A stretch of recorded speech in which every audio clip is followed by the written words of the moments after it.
Hello বন্ধুরা, good morning সবাইকে। কেমন আছো সবাই? আশা করছি ভালো আছো। সবাইকে চৈত্র সংক্রান্তির শুভেচ্ছা। আজকে আমাদের মধ্যে যত রকমের সবজি আছে সব সবজি দিয়ে একটা তরকারি খেতে হয়। এটাকে বলে পাঁচনের তরকারি। এই তরকারিটা আজকের দিনে যতটা টেস্ট হয় খেতে, যতটা ফ্লেভার, অন্য কোনো সময় আপনি ইচ্ছে করে রান্না করে দেখুন, আজকের মতো এত টেস্ট আপনি পাবেন না। এটা কেন আজকের দিনের এই মহিমা জানি না। তো রেসিপিটা তোমাদের সাথেও শেয়ার করছি। তো কড়াইতে প্রথমে আমি বসিয়ে এঁচোড়টাকে দিয়ে দিলাম, নুন হলুদ দিয়ে নাড়াচাড়া করে তারপর কুমড়ো ডোগাগুলোকে দিয়ে দিলাম। এখানে প্রেশার কুকারে বসিয়েছি, মটর ডাল ভিজিয়ে রেখেছিলাম। কালকে শিবের মাথায় আম ছুঁয়েছি, আম ছুঁয়ে আজকে দিনে আমাদের আম ডাল খেতে হয়, তাই মটর ডাল বসিয়েছি, আম দিয়ে করব। তো সবজিগুলোকে প্রথমে আমি খালি কড়াইতে নুন হলুদ দিয়ে সিদ্ধ করে নিচ্ছি। এবারে লাউয়ের ডগাগুলো দিয়ে দিলাম। আর এখানে আছে থোর, লাউয়ের ডগা আর থোর, আবার একটু নুন দিয়ে দিলাম। এবার নাড়াচাড়া করে ঢাকা দিয়ে দিয়ে সবজিগুলোকে সব সিদ্ধ হতে দেব। তারপর ঢাকা খুলে বাকি পাঁচমিশালি সবজিগুলো দিয়ে দিলাম, কুমড়ো, আলু, ঝিঙে, তারপর পেঁপে আছে, বেগুন আছে, মিষ্টি আলু আছে, বরবটি আছে।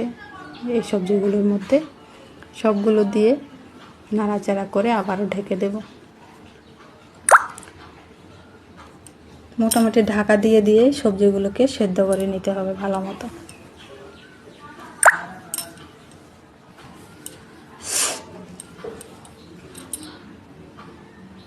আজকের দিনে এই পাঁচনের সবজি, সাথে আম ডাল আর একটু গন্ধরাজ লেবু হলে। এমনিতে আজকে চৈত্র সংক্রান্তিতে আমাদের নিরামিষই খেতে হয়। তো এখানে বাটা মশলা দিলাম, আদা জিরে বাটা আর কাঁচা লঙ্কা বাটা। এখানে হাফ নারকেল করে বেটে নিয়েছি, আর হাফ গাছের নারকেল, এটা ভেজে নিচ্ছি। হাফ নারকেল ভেজে দেবো, হাফ নারকেল বেটে দিলাম। তা আবারও নাড়াচাড়া করে আবার একটু ঢেকে দেব। দিয়ে দিলাম চিনি আর শাহি গরম মশলার গুঁড়ো। তো এদিকে নারকেলটাও ভাজা হয়ে যাওয়ার পরে এবারে নারকেলটাও দিয়ে দিলাম। সবজিগুলো একদম ভালো মতো সেদ্ধ হয়ে গেছে। এবারে আরেকটা কড়াইতে আমি গোটা ধনে নিয়ে নিলাম তেলে, আর কিছুটা সাদা জিরে। এখানে ফোড়নের জন্য নিয়েছি আদা কুচি, পাঁচফোড়ন, শুকনো লঙ্কা, তেজপাতা। তেলটা গরম হয়ে যাওয়ার পরে প্রথমে তেজপাতা, শুকনো লঙ্কা দিয়ে দিলাম, তারপর পাঁচফোড়নটা দিয়ে দিলাম। ভাজা হয়ে সুন্দর গন্ধ বেরোনোর পর তারপর আদা কুচিটা দিয়ে দিলাম। এবার আদা কুচিটা লাল লাল হয়ে গেলে তারপর সবজিতে আমি পাঁচনের সবজিগুলোর মধ্যে আমি ফোড়নটাকে ঢেলে দিলাম।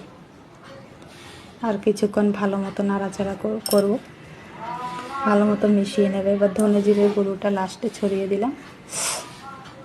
লাস্টে যে কি সুন্দর একটা গন্ধ বেরোয় এই তরকারিটা থেকে,